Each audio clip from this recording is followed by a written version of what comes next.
Hey, what is going on, guys? XpertFusion here, and finally making another video. I know it's been ages, but this is going to be my season premiere of The Walking Dead review, which is called Mercy. It's season 8, episode 1, and there have been mixed reviews about this episode, and the reason why there's been mixed reviews is because the show is getting so popular now. There's just so many viewers. There's just so much hype around the show that just causes more people to hate on it, because obviously when something's small, it's going to get less attention, and when it gets less attention, it's going to be less, criticized. It's also going to be less praised. But The Walking Dead is such a popular thing now that it's praised a lot and it's also criticized a lot. You're just seeing a lot more critiquing. So I've seen a lot of critiques. I've seen a lot more praising of this episode rather than critiques, which is a good thing, because I would definitely say I like this episode more than I don't.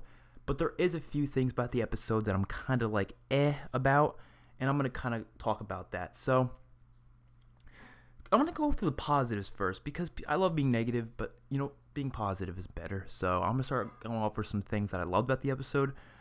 First of all, it's a good start to the season, definitely a good opening episode. It does what the comic books did, but then I'm going to go into the bad things later on. I'm going to talk about why I don't think it fulfilled the comic book battle of the sanctuary as much as I was hoping it would, but we'll go over that. So yeah, it definitely fulfilled what I was expecting. Not 100%, but it was definitely somewhat fulfilling. I loved some of the dialogue. Some of the dialogue was absolutely incredible. Like, particularly the dialogue between Rick and Negan. I love how Rick is using things and words that Negan used against him in season 7, episode 1.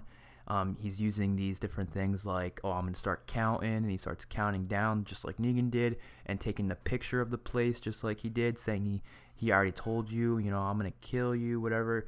I love Rick's confidence in this episode. It's really, really awesome to see, since obviously he wasn't too confident last season at all. Even at the end of the season, he was not very confident. When he saw the junkyard people pull up the guns, he was not confident at all. I love the plans. I love the the overall ideas, but the action is great and all that. The character development, there was some there. It's all great, but when I go into the bad stuff, there are some things that I don't like, and it has to do with not being clear. The main problem I have is not being clear with what is happening. Now, I'm smart, okay? I watched this episode twice so far. I know what's happening. I know everything that's going on. I know the order of everything. I know what's happening, because it was a confusing episode in the first time watching it, but second time it made more sense. And you just have to infer things, you have to piece things together, you have to be like, okay, that makes sense, stuff like that. But then you have so many stupid fans, and they're primarily the ones that are complaining about the episode. The stupid ass fans who just have no idea what they're talking about, and they need everything to just be given to them. They need someone to just tell them exactly what's happening, because they can't infer it for themselves and piece things together. So, but I kind of agree with that. I don't want to have to piece things together and infer things to understand what's happening in an episode. I think they should be more clear with what's happening. And what do I mean by that? Where exactly in this episode do I think it needs to be more clear? Well, I think definitely the plan of what they're trying to do needs to be more clear, because some people have no idea. Like, you see them go there, and then out of nowhere they're just shooting the windows, and you might be like, at first feeling like, why the fuck are they shooting the windows? Now, obviously, I've seen the comics. I inferred and understood, put things together, realized why they're doing that, why they're shooting at the windows and not really shooting, at the people. But when you really think about it, if you watch it again, there was nobody there. People are telling me, how did nobody die? Well, there was literally nobody shooting. There were a few snipers in the towers who were shooting later on, after like the walkers came and stuff like that. They were shooting at Gabriel and Gregory. But in the first beginning part, there was nobody shooting on the sanctuary side, and there was nobody even out there. They were all shooting at the windows, and the only person outside was actually Negan, because everyone else went inside. Negan was behind cover, though. People were like, how the hell didn't Rick shoot Negan? That makes no sense. It's pretty fucking obvious why he didn't shoot Negan. I mean, you just have to put it together, and people are saying it's a plot hole and bad writing. Well, no, it's not a plot hole or bad writing. It's pretty obvious. I do agree it has to be more clear. That's the problem I have. But when Rick started shooting in the beginning, when he counted to 7 and he started shooting at Negan, he didn't miss, but he has an MP5 SMG, okay, an MP5 SMG, not long range at all, and they're a pretty far distance away from where Negan was. Rick started shooting. Obviously, he's not going to hit him every fucking bullet. He did hit him once in the leg, though. They didn't make it clear, but he did do it because he was limping around, and I'm pretty positive that was Rick's bullet. And then Rick started shooting around him. Everyone ran inside except for Negan. Negan hit the fucking deck, man. He hit the deck and was behind cover. So obviously Rick wasn't going to be able to shoot him when he's behind cover. So once Rick saw him go behind cover, he just started shooting the windows like what everyone else was doing. And when he was behind cover over by the thing, obviously Rick's not going to be able to hit him from behind fucking cover. Rick was just taking out his anger. He was just shooting at the metal, hoping those bullets would go through that metal and kill him. But obviously it didn't. And Father Gabriel said they have to fucking go because there was walkers coming, and that's what happened, and they left, and it makes sense. It makes perfect sense. So why were they shooting at the windows? That's another question people have. It's also kind of obvious if you just piece it together. There's a few reasons why. Well, first of all, they're shooting their guns to lead the walkers. Obviously, you need a lot of noise to attract walkers. One gunshot isn't going to do it, really. It's really not. But the thing is, the gunshots, they're you need a lot of them. You don't need just 1 or 2 or 3. You need a lot of them. And that's what they did because the herd is pretty far away. Daryl is leading it, but you still need the gunshots to kind of keep them together, keep them piled up. And they're doing that.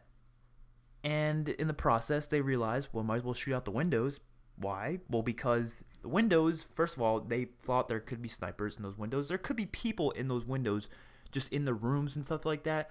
And they're trying to kill as many of those goddamn people as possible. So they just shoot up those windows and just hope for the best. First of all, it's fucking them up in terms of bad weather. What if bad weather happens? They're going to be cold. They're going to be rain. There's going to get everything wet inside. Imagine living in your house, having windows like everywhere basically, and the windows shattering. So basically living outside. That's basically what they're making the sanctuary be like by shooting the windows. And it also stops anybody from being able to snipe them down there because windows like that, they were tinted. And that means you can only see it on the inside. You can only really see the outside from the inside. You can't really see the inside from the outside. So shooting them kind of causes it so, okay, they won't be able to have snipers up there that have full cover without needing to be, nervous or scared by, people knowing where they are. So shooting out those windows really helped out. Then obviously Negan got out of there. Or no, the group got out of there, and Negan got inside of the thingy. And then people were also asking why the hell did Father Gabriel not shoot up Negan when he had a freaking M16. He rolled up into there, he saw Negan. You think he would start shooting Negan, but you have to realize Father Gabriel was out of ammo. I know people didn't see that. You got to infer these things. You just got to piece it together, realize, okay, he wasn't shooting at the walkers before. He was shooting, you heard a click, and then he stopped shooting because he was out of ammo. That's just... You have to piece it together. And the reason why I'm complaining is because they don't make it clear. I shouldn't have to watch the episode a second time to understand that, but I kind of did have to do it a second time, which is a problem in my opinion. I also think the transitioning between scenes was really poor. I mean, it wasn't poor. It was just done in a way that I didn't like personally. It was more of a personal thing. I don't like that when scenes are like that. It works in some things. Like, for example, you ever seen the movie Suicide Squad? They did this, where scenes in the transitions between scenes were very, choppy, and they didn't feel right.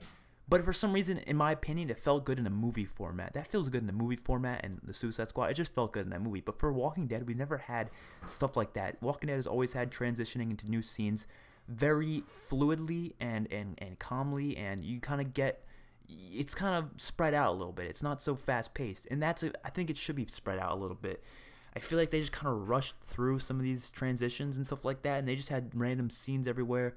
Almost reminded me of that one episode when Tyrese died. It was just little scenes all over the place. And I personally, I don't mind that, but I just don't like it for this episode. I really hope they don't continue doing that the rest of the season. I hope that's just, this episode type of a thing.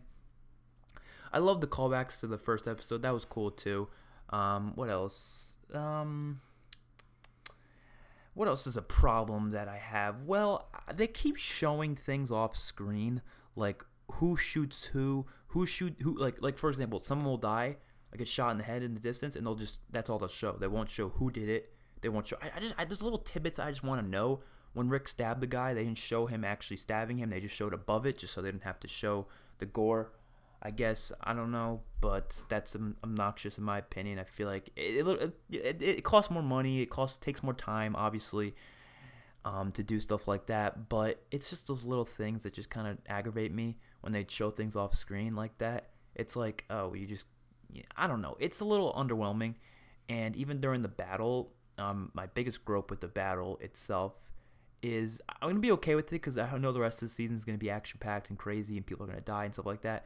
But in the comics, a few people died during the Sanctuary shootout, and I was kind of hoping they would have that. Like maybe Negan sent out a few of his men. It doesn't have to be a lot. It doesn't have to be a whole group of them. Maybe just 10 or so guys running out with assault rifles, and maybe they all get shot up by Rick and the group, or maybe one Kingdomer or Hilltop member or whatever. One of them or two of them maybe die, and I realize that's not really a good thing to have one of them or two of them die because that'll make people want to back out of the war, and they can't have that right now. They just can't. But I feel like it would add some more depth to it and make it more of an impactful battle, because really all it did was lead all the walkers to the Sanctuary, which is a huge thing. Now they're going to go attack the other bases. I didn't like to. They just started attacking the bases right away, like right after they did it. It's like you need transitioning. You need scenery. I know they're trying to go fast-paced. They're trying not to be like Season 7 where it was slow. They really want it to be fast-paced, but personally, fast-paced is just, it gets a little crazy to me, and I think it just needs to be chilled out, relaxed, and good transitioned. But overall, good episode. I gotta say, it was definitely my top 20 favorite episodes. I was hoping, though, the reason why I think my expectations were way too high, I mean, it's episode 100. You know, I thought it was going to be like my favorite episode of all time, second favorite, third favorite. I thought it was going to be up there. But unfortunately, it's not, and it's only in like my top 20 favorite at this point. That's just from watching it twice, though. Maybe I'll have to watch it again. I don't know. Hopefully, the rest of this season will be better. I like the episode, don't get me wrong, but I feel like this season just needs to be more than that. It just needs to. And I feel like I'm just asking for too much, but it has to. So hopefully you guys enjoyed the video. I'll see you guys in my next one. Peace out.